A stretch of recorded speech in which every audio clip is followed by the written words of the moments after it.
อ้วนโอ้ยไอ้อ้วงเอ้ยเอาไปไหนอะไปไหนหนาวนะหนาวไปไหน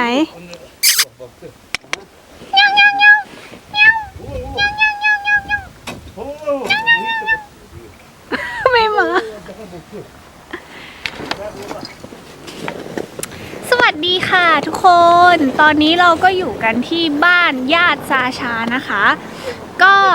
บ้านญาติซาชาเนี่ยที่นี่มันคือชนบทนะอยู่นอกเมืองหลายๆคนก็สงสัยนะคะว่าที่เนี่ยมันหนาวมากแล้วคนที่เนี่ยเขาทำอะไรทำอะไร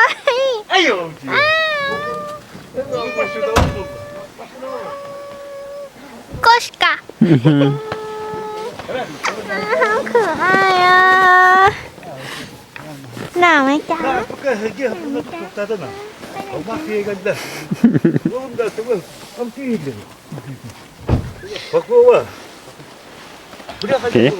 เอาใหม่ก็คือจะบอกว่า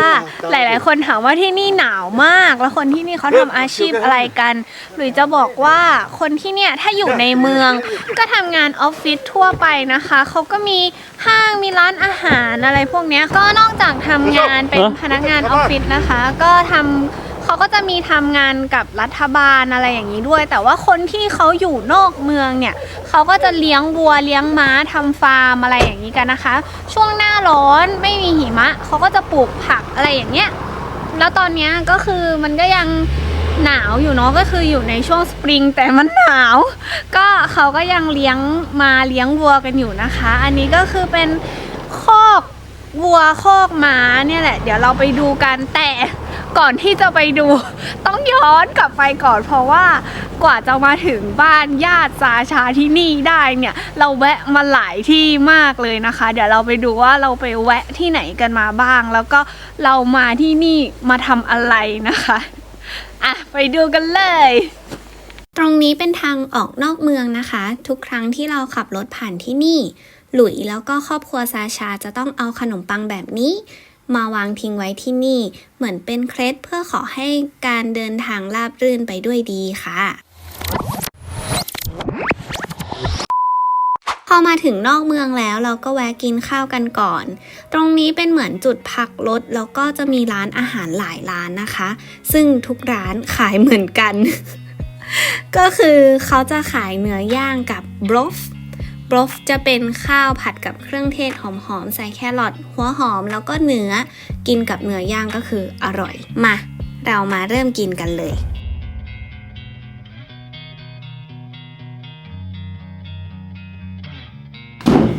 นี่คืออะไร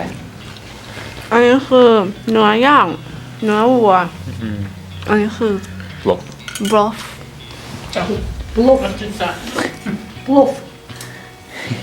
อันนี้น้ำจิ้ม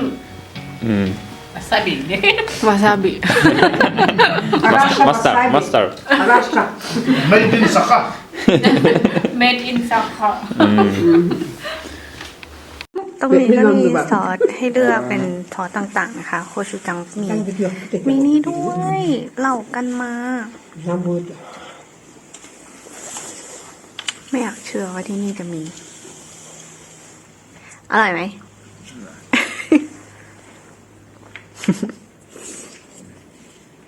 ตอนนี้เราก็จะมาซื้อวอดก้าไปฝากญาติซาชานะคะก็คือเป็นธรรมเนียมถ้าเกิดว่าเราจะไปบ้านผู้ใหญ่อย่างเงี้ยเราก็จะซื้อวอดก้าไปฝากเขาแล้วก็แต่ว่าในเมืองเนี้ยร้านต่างๆร้านขายของอ่ะมันจะเปิดตอนบ่ายสองซึ่งตอนนี้ยังไม่ถึงบ่ายสองแล้วทุกคนจะเห็นว่ามันมีรถมาจอดรอบ่ายสองอ่ะเพื่อที่จะซื้อของ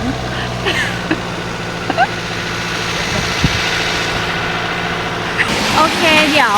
อีก10 นาทีบ่ายสองแล้วก็เดี๋ยวเราซื้อวอดก้าเสร็จแล้วก็เดี๋ยวจะไปบ้านญาติซาชากันเลยนะคะทุกคนยังไปไม่ถึงบ้านญาติซาชาสักทีนะคะก็คือตอนนี้เรามาแวะบูลุสก็คือบูลุสเป็นภาษายาคุสมันคือน้ำแข็งเขาบอกว่าพามาดูน้ำแข็ง น้ำแข็งอะไรงงมากก็เดี๋ยว เดินเข้าไปดูข้างในกันนะคะว่ามันคือน้ำแข็งอะไร เดินไปงงไปไม่รู้ว่าพามาดูน้ำแข็งอะไรแล้วก็คิดว่าเดินไปเหอะเดี๋ยวก็เห็นเอง แต่พอเห็นบันไดลงไปข้างล่างแล้วก็เลิกคิดเลยว่ามันคือน้ำแข็งอะไร คิดแต่ว่าตอนเดินขึ้นต้องเหนื่อยแน่ๆมันสูงอยู่นะ เอาล่ะถึงแล้วพอเงยหน้าขึ้นมามองก็เห็นพื้นที่โล่งกว้างใหญ่แบบนี้เลยนะคะ เนี่ยแหละค่ะน้ำแข็งที่ว่า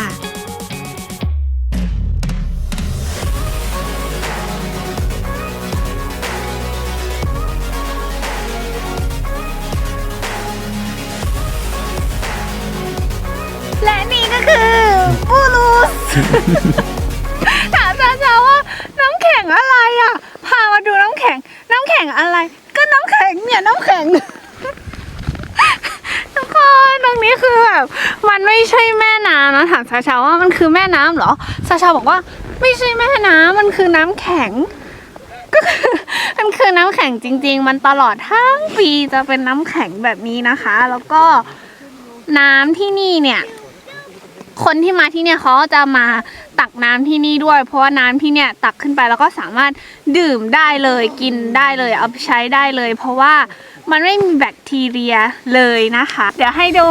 บรรยากาศมันเหมือนในการ์ตูนมากเลยอ่ะมันแบบเหมือนในการ์ตูนเรื่องหนึ่งที่ผู้ชายเป็นผมสีขาวอ่ะชื่อเรื่องอะไรนะเหมือนในการ์ตูนมากอ่ะที่เนี่ยอ่ะดูบรรยากาศ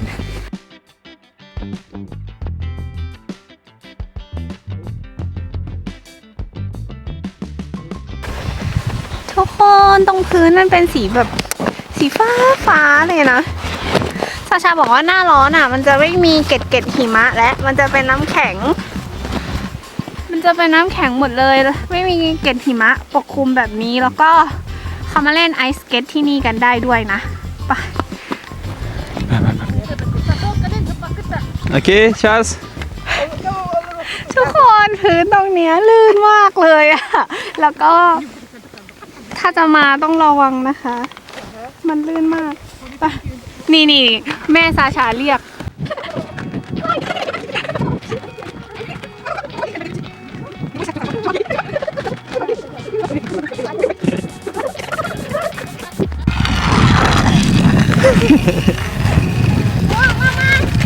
แล้วก็เสียงมันเจออีกอย่างวะใช่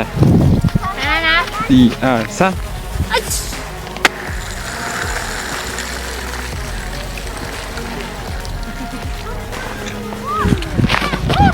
กิจกรรมของเด็กยาคุสนะคะ เล่นอะไรกันแบบนี้ไม่ต้องเดินแล้วทุกคนนั่งแล้วก็กระดึบเอาแบบนี้ไม่ล้มแน่นอนอุ้ยได้ยินไหมมันแตกด้วยนะแต่ว่าเนี่ยเห็นไหมมาถ่ายใกล้ๆดิเนี่ยด่าระวังแต่ว่ามันชาบอกว่ามันไม่เป็นไร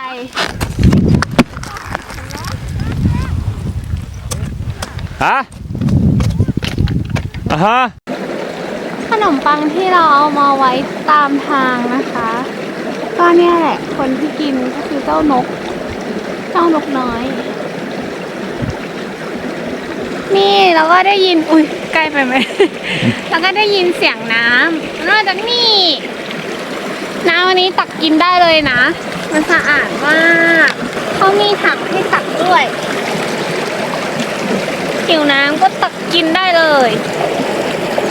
แต่ว่าข้างบนก็จะมีที่ให้ตักน้ำที่ใหญ่กว่านี้นะคะเดี๋ยวเราขึ้นไปดูข้างบนกันว่าข้างบนเนี่ยมันเป็นยังไงเนาะเพราะว่าข้างล่างเนี่ยมันมีแค่นี้เองนิดเดียวไปขึ้นมาข้างบนกันไม่ข้างบนเคยเป็นแบบจีชี่อ่ะอ้าวเหรอไม่มีแบบนี้อ้าวไม่มีน้ำตกอ่ะไม่มีน้ำตกรู้จักคำว่าน้ำตกอันนี้เป็นแบบธรรมชาติเลยนะคะแต่ว่าข้างบนเป็นเครื่องเป็นปั๊มแทงใช่ไหมแทงเป็นปั๊มเดี๋ยวยังไงเราก็ต้องขึ้นไปข้างบนอยู่ดีปะโอ้เห็นบันไดแล้วเหนื่อยเลย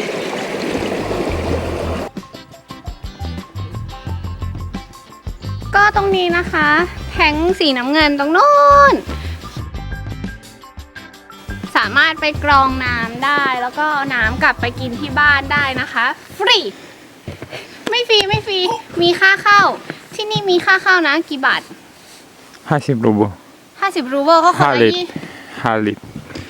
ได้5 ลิตรคนละ โอเค 25 บาทนะคะ25 บาทได้น้ำ5 ลิตรตรงนี้สำหรับคนที่มาในช่วงฤดูร้อนนะคะ ก็สามารถมาทำบาร์บีคิวเนื้อย่างอะไรตรงนี้ได้ด้วยนะก็จะมีศาลาให้นั่งมีตรงนี้ให้ก่อไฟเพื่อที่จะทำบาร์บีคิวทำอาหารได้นะคะถือว่าเป็นแบบมาแคมป์กันเล็กๆอะไรอย่างเงี้ยก็น่าจะอบอุ่นดีแล้วข้างล่างก็สามารถลงไปเล่นไอซ์สเก็ตได้ตลอดทั้งหน้าร้อนเลยเพราะว่ามันไม่ละลาย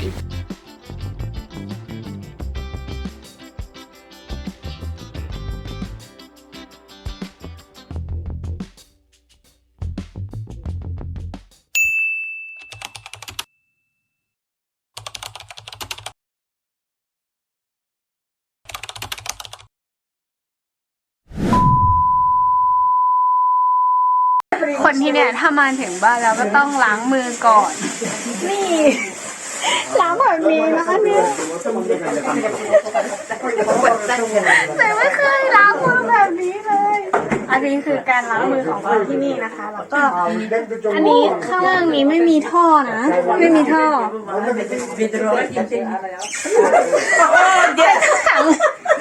ถังรองน้ำ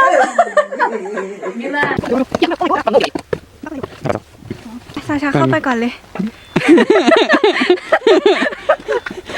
ก็ไปไปแม่ก็ไปแล้ว